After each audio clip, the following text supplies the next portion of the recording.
አሰላሙ አለይኩም ውድና የተከበራችሁ የሮዛ ጉራጌ ቻናል ቤተሰቦች እንዴት ናችሁ?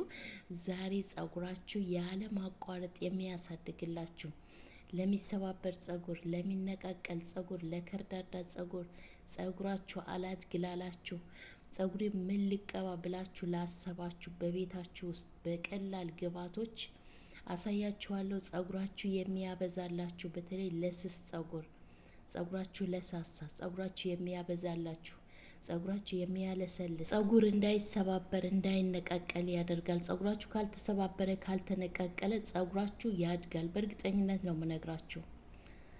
ይህንን ቪዲዮ አሰራሩን አጠቃቀሙን አሳያችኋለሁ። ቪዲዮውን እስከ መጨረሻ ተከታተሉት። በመጨረሻ ላይ የምጨምራቸው ነገሮች ስላሉ ቪዲዮውን እስከ መጨረሻ ተከታተሉት። ቀጥታ ወደ አሰራሩ እንገባለን። በዋነኝነት እዚህ ጋር የምጠቀመው ዛሬ ካሮት እና ሩዝ ነው። ሩዝ ጸጉር ያበዛል፣ ጸጉር ያሳድጋል። በማንኛውም መንገድ ሩዝ ከቻላችሁ ተጠቀሙ። በተለይ ስፕሬ ስትጠቀሙ ጸጉራችሁ ስለሚያከረድድባችሁ እንደዚህ በውህድ መልኩ ተጠቀሙ። አንድ ማንኪያ ቆረንፉት ጨምሬ ያለው፣ ግማሽ ሽንኩርት ጨምሬ ያለው፣ ነጩ ሽንኩርት ጨምሬ ያለው። በቀጣይ ሮዝሜሪ ተጠቅሜ ያለው። ሮዝሜሪ ደረቁ ካላችሁ ደረቁ መጨመር ትችላላችሁ፣ ባላችሁ ማለት በቤታችሁ ባላችሁ። እዚህ ጋር የምጨምረው ተልባ ነው። ተልባ እንደሚታወቀው ጸጉር ያለሰልሳል፣ ጸጉር ያሳድጋል፣ ጸጉራችሁ እንዳይሰባበር እንዳይነቃቀል ያደርግላችኋል፣ የጸጉራችሁ ጤንነት ይጠብቅላችኋል። እነዚህን ግብአቶች ሁሉንም አንድ ላይ በመፍጫዬ አርጌ እፈጫቸዋለሁ። ውሃ ጨምሬ 2 ብርጭቆ ውሃ ጨምርበታለሁ። እንዴት አርጌ እንደምሰራ ቪዲዮውን እስከ መጨረሻ ተከታተሉት። ሀሳብ አስተያየት ካላችሁ ኮሜንት ላይ አስቀምጡልኝ። እኔ አንድም ቀን ሰብስክራይብ አድርጉ አልላችሁ።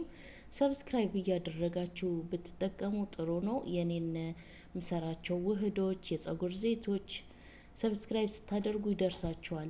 የሚገራርሙ የጸጉር ዘይቶችና የጸጉር ውህዶች እየሰራውላችሁ ነው። ፕሮፋይሌን ተጭናችሁ ማየት ትችላላችሁ።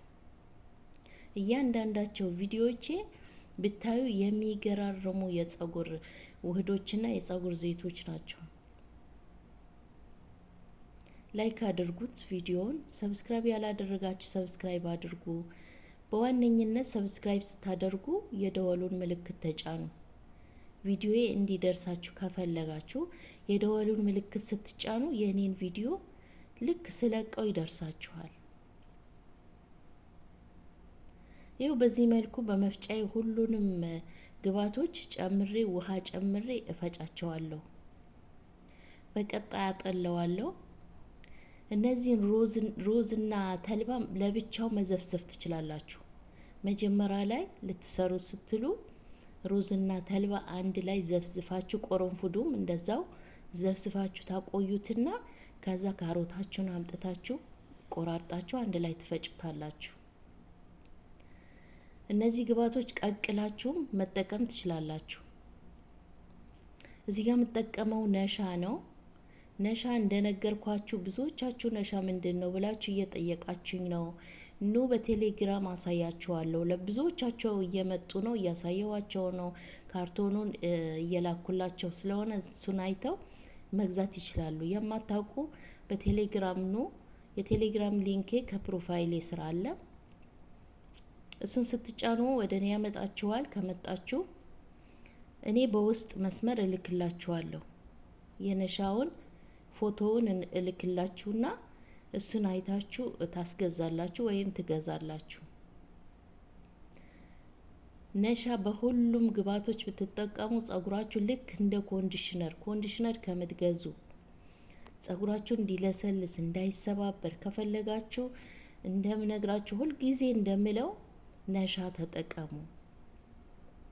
ነሻ የማይሰራበት ጉድ የለም። ሳሙና በነሻ ነው የሚሰራው። የፊት ሳሙና፣ የገላ ሳሙና ብትሉ፣ የልብስ ሳሙና ብትሉ፣ ሻምፖ ብትሉ፣ ኢቨን እቃ የሚታጠብበት ይሄ ፌሪ የሚባለው ማለት ነው፣ እቃ ማጠቢያ በሱ ነው የሚሰራው። ይገርማችኋል። ለምግብነት እንጠቀመዋለን። ለሌላም ግብዓት እንደዚህ ለሳሙና ለአንዳንድ ነገሮች ይጠቀሙታል። አያችሁት? በዚህ መልኩ ነሻዬን ጨምሬ ለ5 ደቂቃ በእሳት ሰርቼ ይሄንን ይመስላል። እዩት። አስባችሁታል? አሁን ይሄንን ጸጉራችሁ ላይ ስትቀቡት እንዴት አባቶ ጸጉራችሁ እንደሚያለሰልስላችሁ። በቃ ከዚህ ሌላ ምንም አልቀባም ነው የምትሉት።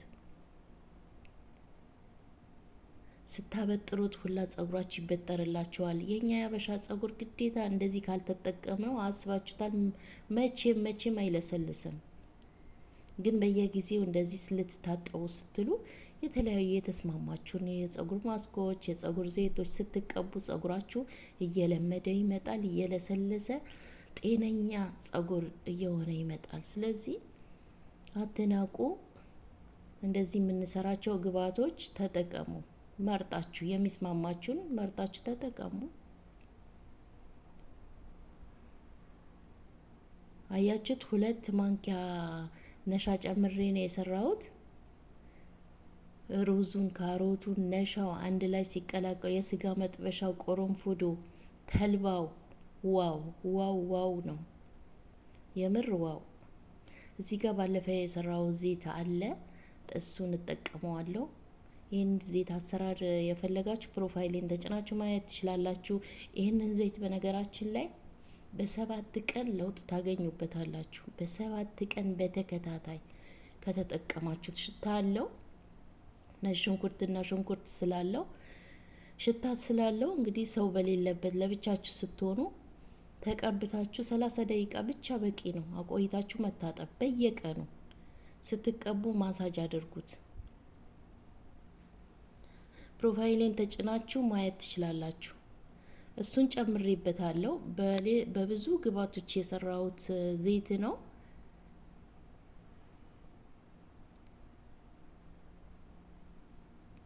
ስትቀቡ ይሄንን ውህድ ከስር ጀምራችሁ ጸጉራችሁ እስከ ዛላው ድረስ እስከ ጫፉ ድረስ በደንብ አድርጋችሁ ተቀብታችሁ ለ30 ደቂቃ የሚሆን ለ1 ሰዓት 2 ሰዓት በቂ ነው። 1 ሰዓት 2 ሰዓት በቂ ነው። ተቀብታችሁ ልትታጠቡ ስትሉ ታጠቡት። ስለዚህ በዚህ መልኩ ተጠቀሙት። የሚገርም የጸጉር ማስክ ነው።